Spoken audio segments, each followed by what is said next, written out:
Hello students. तो कैसे हैं आप सब। स्टार्ट करते हैं आज की वीडियो, आज की क्लास। देखिए स्टूडेंट्स, कल की क्लास में हमने डिस्कस कर लिया था प्लेसेंटा का जो क्लासिफिकेशन हम देख रहे हैं, 4 बेसिस पे देख रहे हैं। 3 बेसिस हम अब तक देख चुके हैं, अच्छे से हम पढ़ चुके हैं डायग्राम के थ्रू, और जो भी मुझे आपको डिस्क्राइब करना था वो मैं सब आपको बता चुकी हूँ। आज की क्लास में हम पढ़ेंगे प्लेसेंटा का last classification on the basis of histology, औतिकी के आधार पे प्लेसेंटा का वर्गीकरण। ठीक है, इससे पहले कि स्टूडेंट्स हम औतिकी के आधार पे प्लेसेंटा का वर्गीकरण करें, थोड़ा मैं आपको इसके बारे में बताना चाहूंगी कि औतिकी, मैंने आपको बताया था औतिकी का मतलब होता है जब हम ऊतकों की बात करते हैं। ठीक है, तो यहाँ हम टॉपिक पढ़ रहे हैं प्लेसेंटा। तो बेसिकली प्लेसेंटा क्या है कि जब भ्रूण का निर्माण माता के शरीर में हो रहा होता है, उस समय भ्रूण को सुरक्षा देने के लिए और जो अदर फैसिलिटीज हैं, जो अलग जो सुविधाएं हैं वो देने के लिए प्लेसेंटा एक अस्थायी अंग है जिसका निर्माण भ्रूणीय विकास के दौरान माता के शरीर में होता है। तो बेसिकली यदि हम ऊतकों की बात करें तो वो ऊतक क्या है? भ्रूणीय रसांकुर,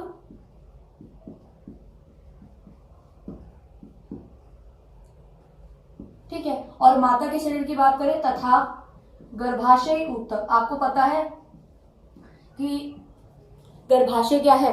वह भाग है जहां जो भी है निषेचन की क्रिया या जो भी भ्रूण का जो परिवर्धन पड़ रहा है उससे संबंधित जो अंग है वो क्या है? गर्भाशय। नाम से ही पता चल रहा है, गर्भ को स्थान देने वाला, अर्थात गर्भ को आशय देने वाला अंग गर्भाशय। ठीक है, तो गर्भाशय ऊतक।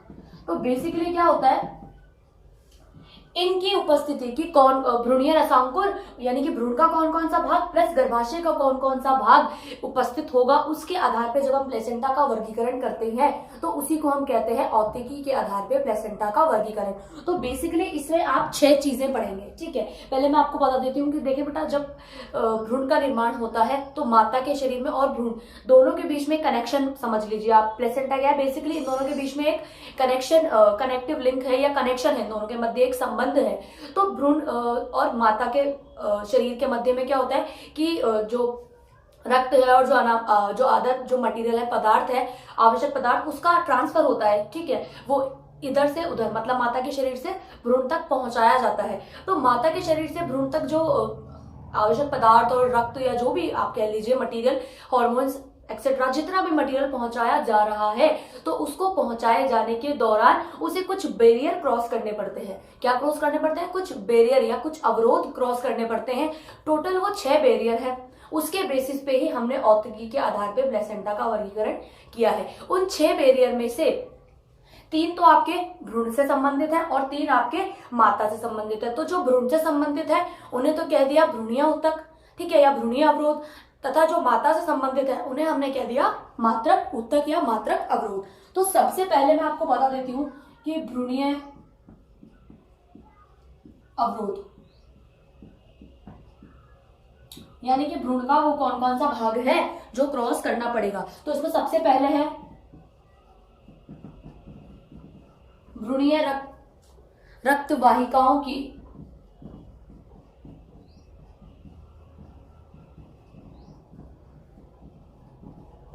एंडोथीलियम।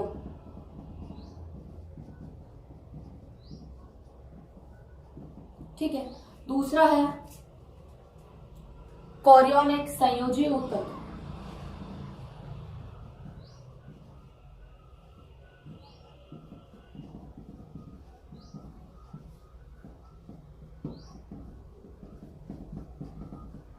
और तीसरा है कोरियोनिक एक्टोडम।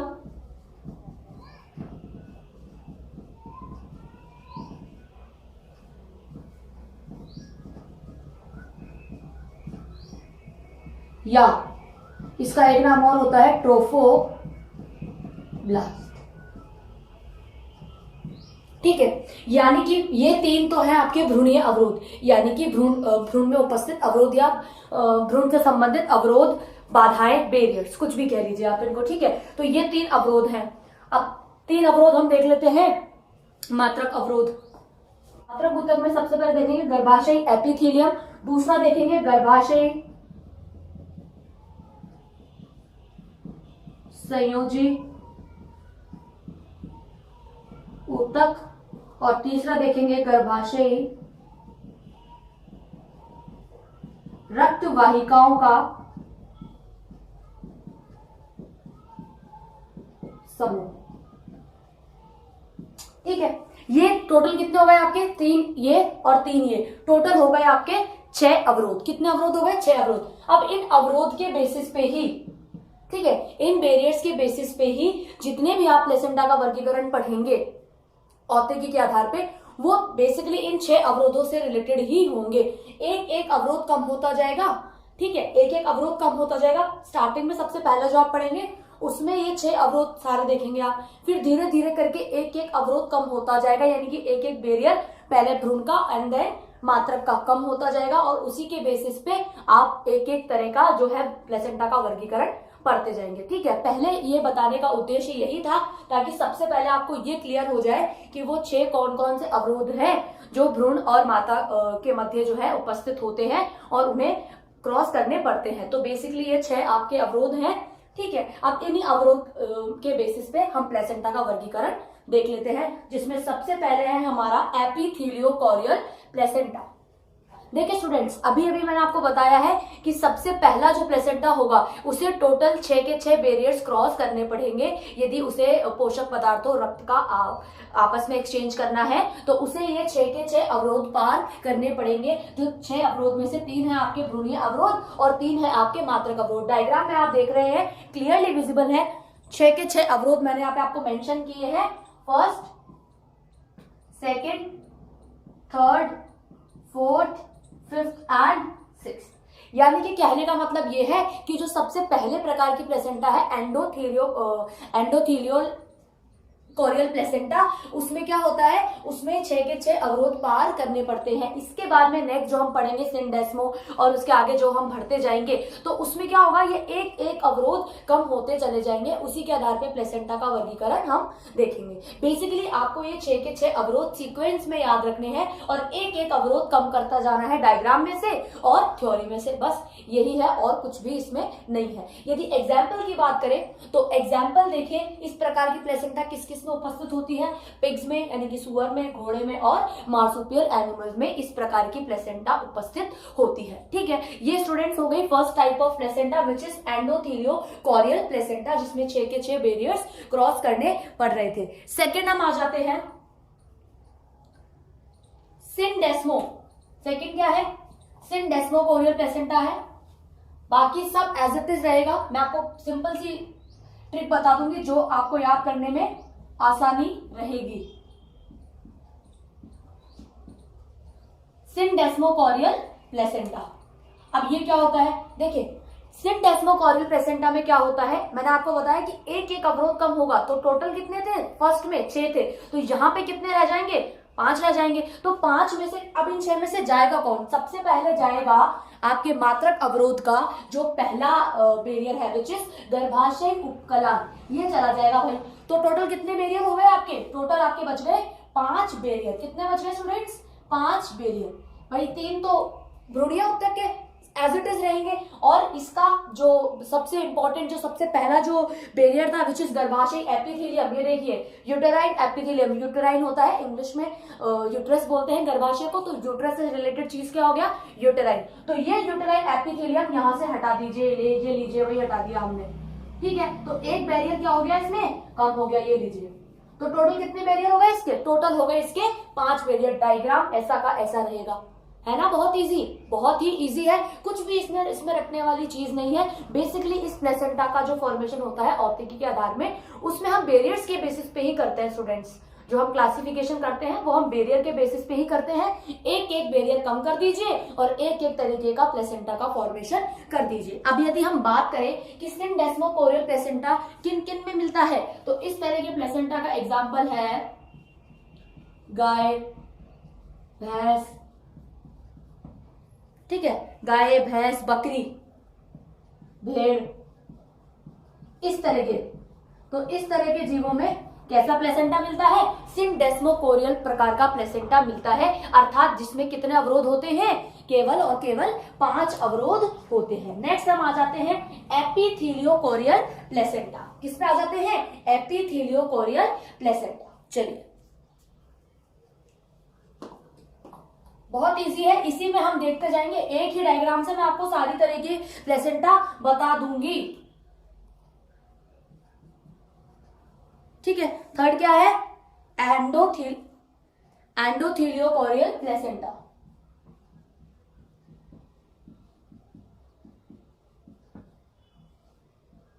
एंडोथीलियोकोरियल प्लेसेंटा। अच्छा, अब इससे पहले जो हमने सिंडेस्मा पढ़ा था उसमें 5 अवरोध थे, तो जाहिर सी बात है यहाँ कितने अवरोध बचेंगे, 4, तो एक अवरोध और कम हो जाएगा। एक चीज आपको याद रखनी है स्टूडेंट्स कि हमेशा जो अवरोध आप कम कर रहे हैं वो मात्रक अवरोध से ही कम होंगे।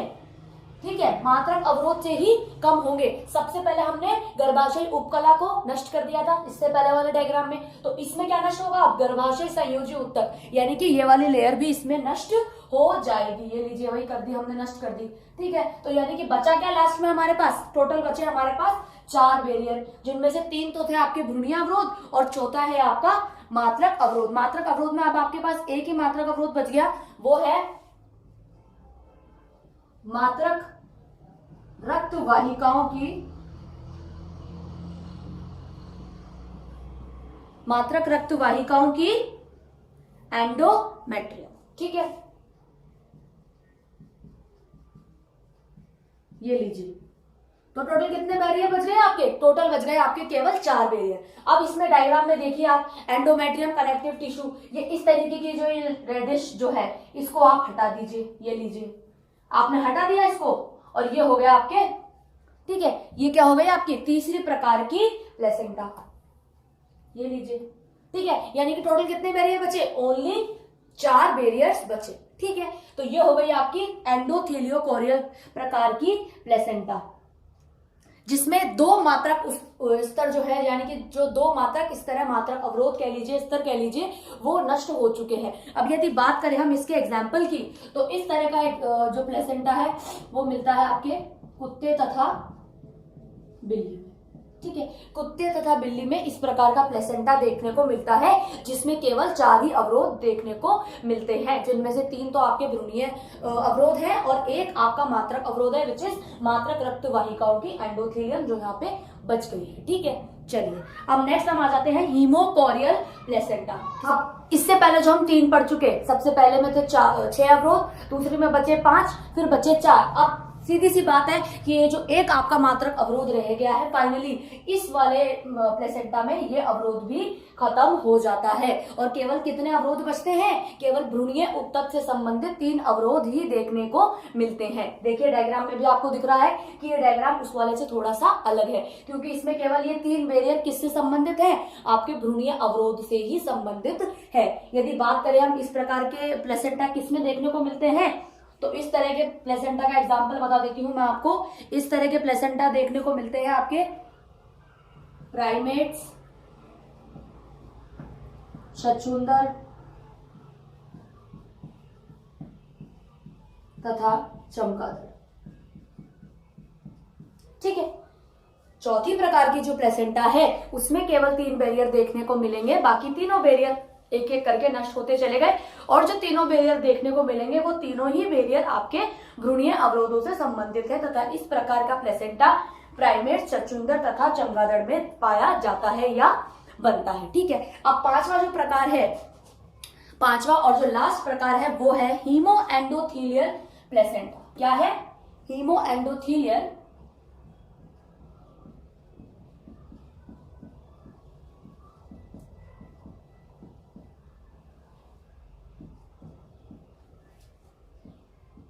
प्लेसेंटा।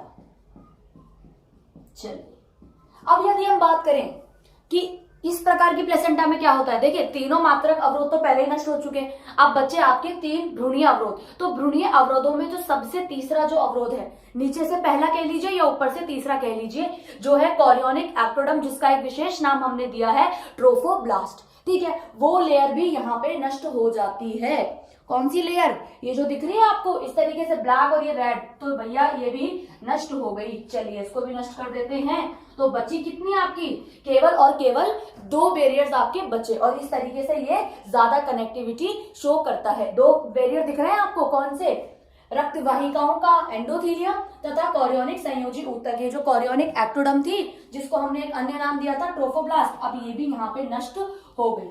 ठीक है, तो इस प्रकार की जो प्लेसेंटा होती है वो ज्यादा घनिष्ठ संबंध दिखाती है। क्लियरली दिख रहा है आपको भाई, ज्यादा क्लोज है ये।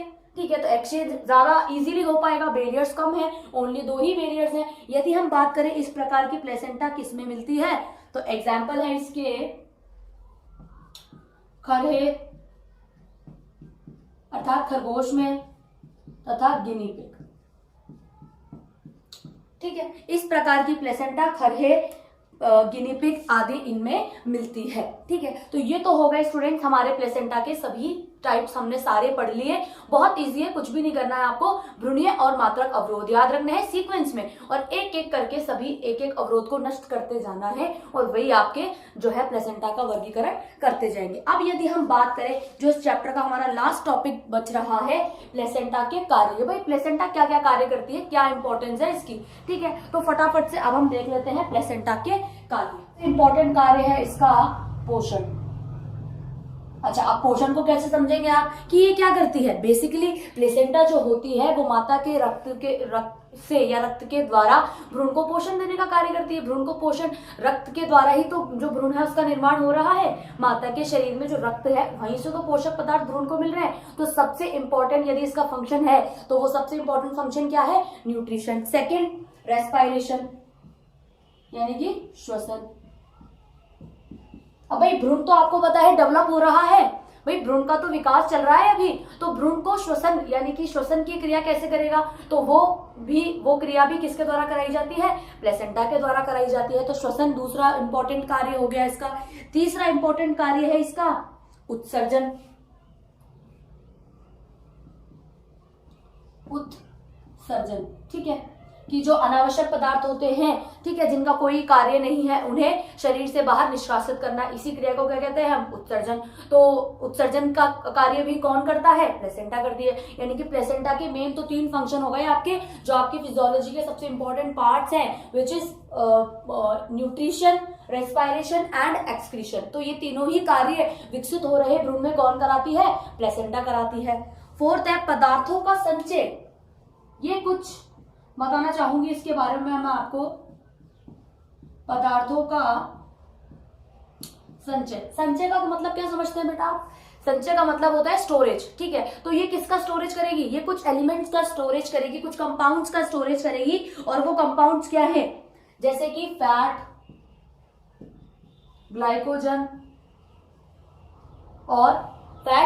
और नेक्स्ट आयरन। ठीक है, या ऐसी सभी चीजें जिनसे लोह मतलब आयरन मिल रहा है आपकी बॉडी को। ठीक है, ग्रीन वेजिटेबल से और भी चीजों से मिलता है। तो बेसिकली ये क्या करती है, इन 3 एलिमेंट्स को या इन 3 कंपाउंड्स को स्टोर करने का कार्य करती है, इन पदार्थों का ही संचय करती है। ध्यान रखनी है आपको ये बात कि प्लेसेंटा किन पदार्थों का संचय करती है, स्टोरेज करती है, फैट का, ग्लाइकोजन का और आयरन का। ठीक है, नेक्स्ट है हॉर्मोन्स का स्त्रवण। नेक्स्ट इसका कार्य है,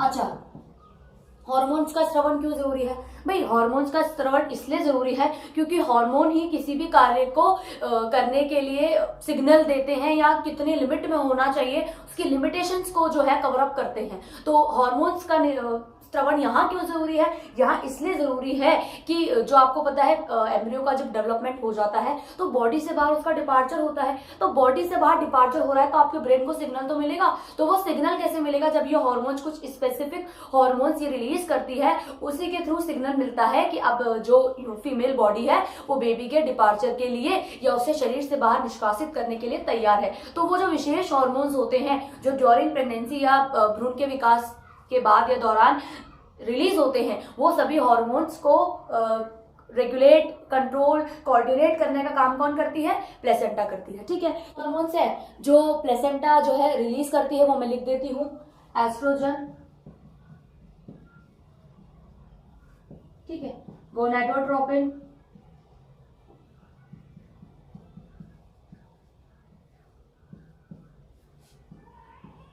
और प्लेसेंटल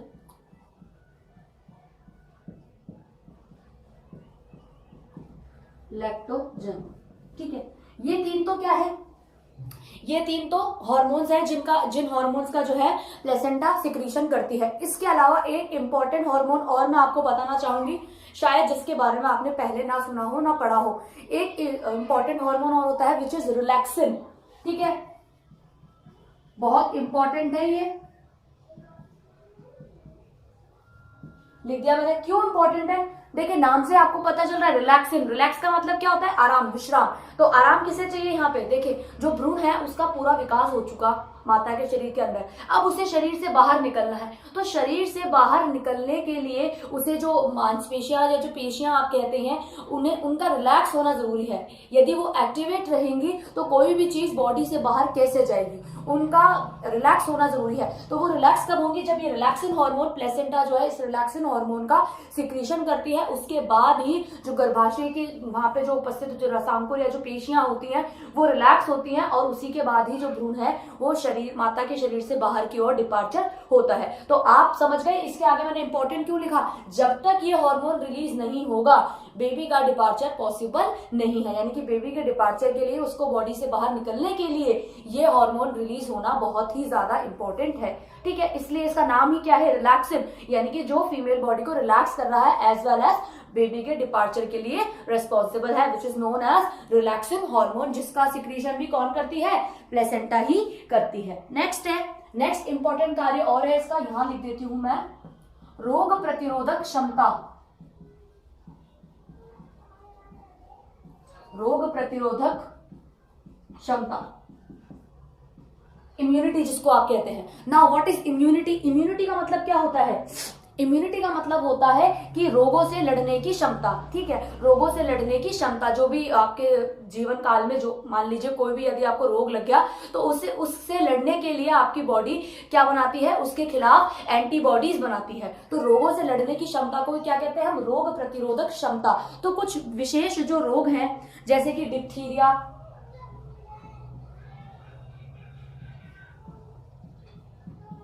खसरा आदि, इन रोगों से लड़ने के लिए जो प्लेसेंटा होती है वो विकसित हो रहे भ्रूण में रोग प्रतिरोधक क्षमता का विकास कर देती है। ठीक है, तो समझ रहे हैं आपकी सबसे जो इंपॉर्टेंट, जो इसके सबसे इंपॉर्टेंट जो कार्य थे वो ये 6 कार्य थे, पोषण, श्वसन, उत्सर्जन, पदार्थों का संचय, हार्मोन्स का स्त्रवण, और लास्ट है रोग प्रतिरोधक क्षमता, यानी कि जो बनने वाला बच्चा है, जो बनने वाला शिशु है, उसके अंदर रोग प्रतिरोधक क्षमता विकसित होती है पहले से ही कुछ विशेष रोगों के लिए। वो विशेष रोग कौन से हैं, ये। तो इन विशेष रोगों के लिए वो जन्मजात ही उसके अंदर जो होती है रोग प्रतिरोधक क्षमता उपस्थित होती है, और वो उसे मिलती कहां से है, वो मिलती है उसे प्लेसेंटा के द्वारा। तो प्लेसेंटा की इंपॉर्टेंस समझ में आ गई आपको कि उसकी क्या इंपॉर्टेंस है, ये इंपॉर्टेंस है उसकी, कि यदि प्लेसेंटा का निर्माण हो रहा है तो वो ऐसे ही नहीं हो रहा, हालांकि वो एक अस्थायी अंग है, लेकिन कहीं ना कहीं वो बहुत ही महत्वपूर्ण अंग है, क्योंकि न केवल वो भ्रूण को सुरक्षा दे रहा है, उसके अलावा जो अदर जो फैसिलिटीज हैं, अदर जो फंक्शंस हैं वो भी वो फॉलो कर रहा है, जो कि विकसित हो रहे भ्रूण के लिए या बनने वाले शिशु के लिए बहुत ही ज्यादा जरूरी है। उसके बाद में तो आप वैक्सीनेशन कराते ही हैं, लेकिन जो बच्चा होता है वो जन्म से ही कुछ विशेष जो बीमारियां होती हैं उनके खिलाफ रोग प्रतिरोधक क्षमता लिए हुए होता है। ठीक है, और वो उसे कहां से मिल रही है, प्लेसेंटा से मिल रही है। तो आज की क्लास में हमारा जो प्लेसेंटा का टॉपिक था वो आज पूरी तरह से कंप्लीट हो गया है, एंड आई होप कि जो भी मैंने आपको समझाया वो आपको अच्छे से समझ में आ गया होगा।